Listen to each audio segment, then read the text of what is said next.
What's up, YouTubers? Today I'll bring a deck profile on the Jewel Knights.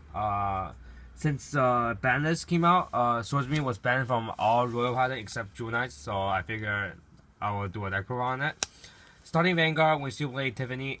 Tiffany is a nice starter since you could put into soul give 2 units to 2 Jewel Knight 3k. Instead there's a new one.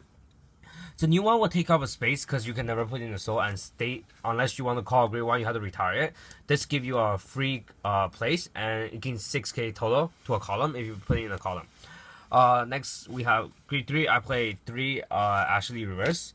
I won't play 3 because I don't really like her because her skill is good, but if you use skill and you lock your back row behind your Vanguard, this is only a 11k.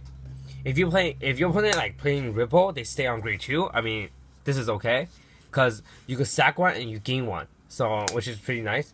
But in terms of normal attack, like if you're only at grade 3, you're at grade 3. This is 11. Your opponent need a 10k to 2 to pass, and unless you call the grade 1 that could rest and gave 10k to your Vanguard, but that means your rearguard going to be lose power too. So which I don't really like this card. This is backup Vanguard. I don't usually ride this unless playing against Ripples that stalls at grade 2. Next, I play for the Legion. I main this as a grade 3 because late game after you finish your stride, you can just Legion, and once you Legion with a full field, this is going to be a 27 without boost. Also has an extra crit, so you're going to have 4. They cannot guard this. Unless a heal trigger on 6, they cannot survive.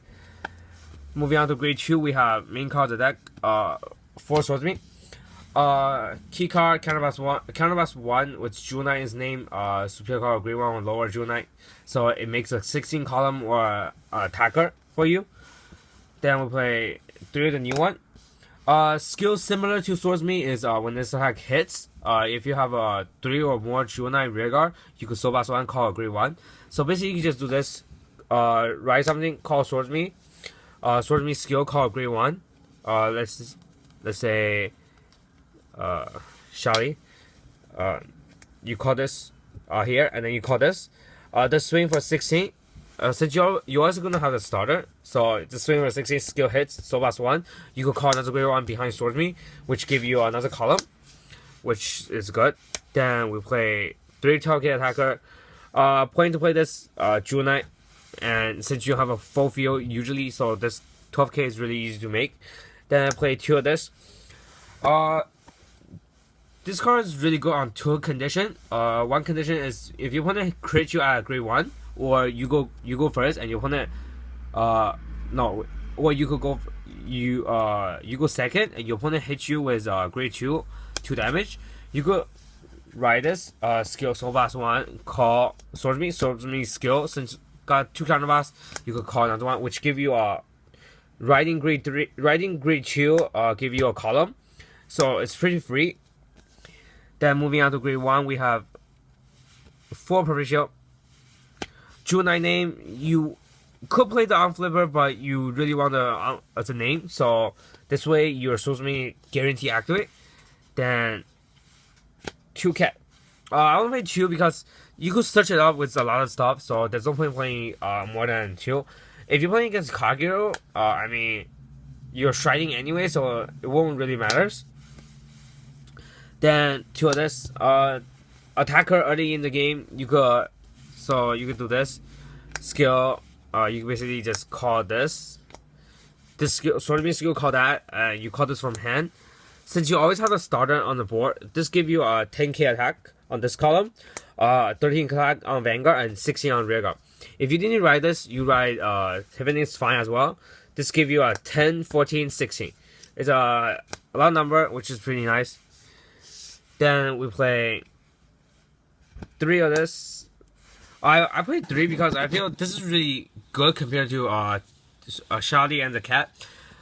It give you 10k on any column. So if you late game, if you shy, or you let's say you shy, your column gains 9k, or your rearguard gains 9k, and then you want a column to be huge, you can just put this behind Vanguard, rest it, and give 10k on one column.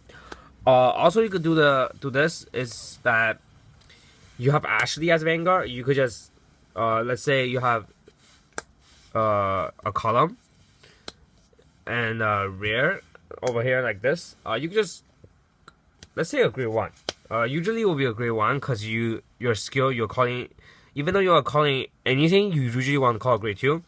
So you have it like this, and you just call this skill, rest this first, gains 10k over here, and Ashley skill, lock it, retire one your opponent, call grade 2, give you a full board. Even though or you could just give this skill to Ashley, make it Ashley 21. That's fine if it's a way you want to put it. Then I play. There's a new one. It's really good. It helps you fill out the column as well. So if early game grade 2, your opponent crits you, and you don't have this, as a Vanguard, you could just, and you ride any Jewel Knight. Let's say you ride this 2 counterboss. Since you have a starter, like this. You could just call this. Call Swordsman skill counterboss 1. Call this. This skill reveal a grade 3 to your opponent, and then call grade 3 from the deck. Give you a full field again, so which helps you a lot. And then at the end of the turn, you can just bounce this grade 3 back to your head and discard a card, which is pretty great because 18k attack on grade 2 is a lot. Your opponent usually won't guard. Then for trigger, we play 4 heal, 6 draw, and 6 crit. I play 6 draw because the hand size really matter in this deck. Unless you are playing, if you want to play, you can play a crit. This is optional. The crit and draw is really not a big difference, but I feel that since you're making your board fill up that really easily, you're still losing hand since you have to call Swordsman and stuff like that. So it's not like Sentry Guard, which you have a grade 1 field board. You don't have to call anything else. You can just stride into Sentry to push for a lot of number. This deck is really different since even though you fill up your full board, you're still not gonna get that much attack. So that's why I play 6 draw. Moving on to Shroud, we have 4 climax. Climax, the max time you could use is 3 times. Since the first time you had to flip itself, give a 3k to your whole board. Second time you could flip another G card to give a 6k, and third time you could give a 9k by flipping another G card. It's similar to Sentry Guard, but power is less, but it's still a good card. Since the deck is gonna be full board Jewel Knight, so it's really nice. Then play 2 Automile. The second condition with this is good because if you strike Automile, call this becomes a 16k win attack. Also, because of this skill, you could pull off Swordsman. Swordsman skill give you another grade 1. This give you a board at least, because this will be a 16. This is a 29 without boost, and this is a 19. So everything hits number, and you have a board at least, and you could just you could call grade 1. Let's say if you call this, rest this, give this 29k. So 16, 29, 29, which is pretty nice. And because now everyone's playing Kaiser, Brawler, stuff like that, so your board get crushed really easily. Unlike Sentry Guard has something that has resist, so as long as you put it in the back row, your opponent cannot use skill to kill it unless they root flare or big crunch it. Then we'll play 2 Goblet. You never shrine into this because this is a resource for climax. Since the first time you climax is a 3k, second time you climax you will flip this. Third time you climax you will flip this again. This is also a GS's card for you to banish. If you GS's, that means your climax will be a 3k and a 9k. Since first time will be 3k, second time you have 3 in the G zone, so it will be 9k. That's basically much it. So there you have it. Hope you guys enjoyed this deck.